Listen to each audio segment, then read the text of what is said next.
Determining the least restrictive environment.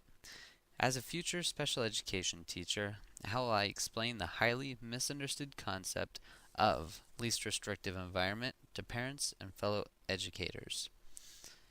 Under IDEA, the definition of least restrictive environment is mandate to provide to the maximum extent appropriate children with disabilities, including children in public and private institutions or care facilities, are educated with children who are not disabled, and that special classes, separate schooling, or the removal of children with disabilities from the regular educational environment occurs only when the nature or severity of the disability is such that education in regular classes with the use of supplementary aids and services cannot be achieved satisfactorily.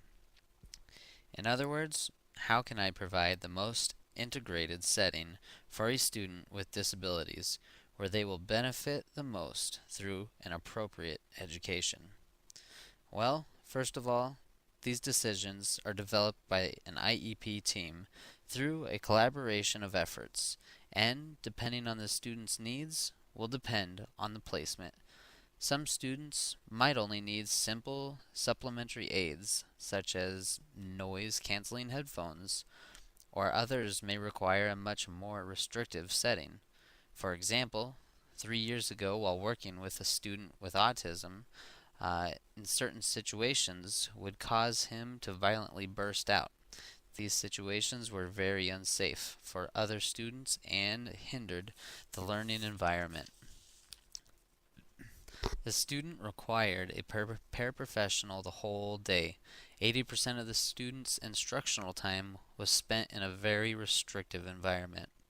According to Section 504, a student with disabilities that are so disruptive in the classroom, where the education of others is impaired and the needs of the student are not being met, the student should be removed to a more appropriate environment.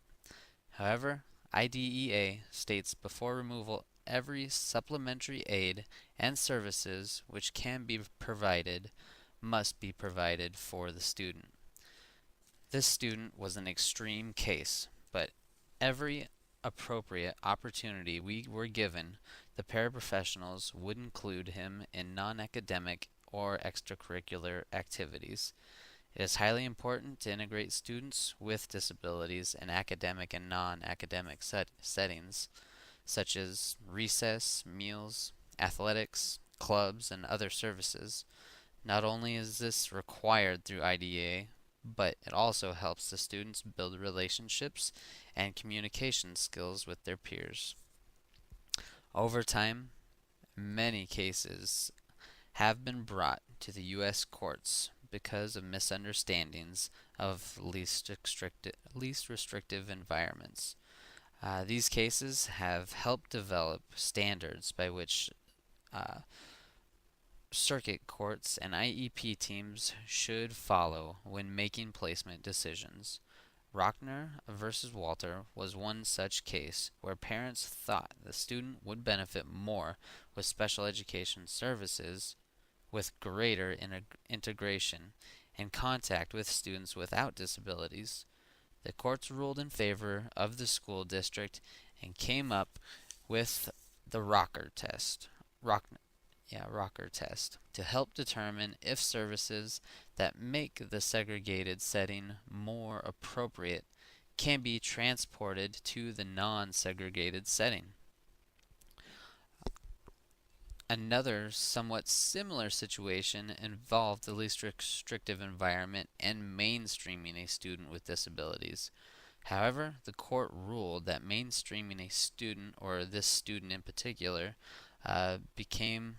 becomes a secondary to appropriate education. And IEP teams can ask themselves, will education in the general classroom with supplementary aids and services be achieved satisfactorily? And if the student is placed in a restrictive setting, is the student integrated to the maximum extent appropriate? created using Powtoon.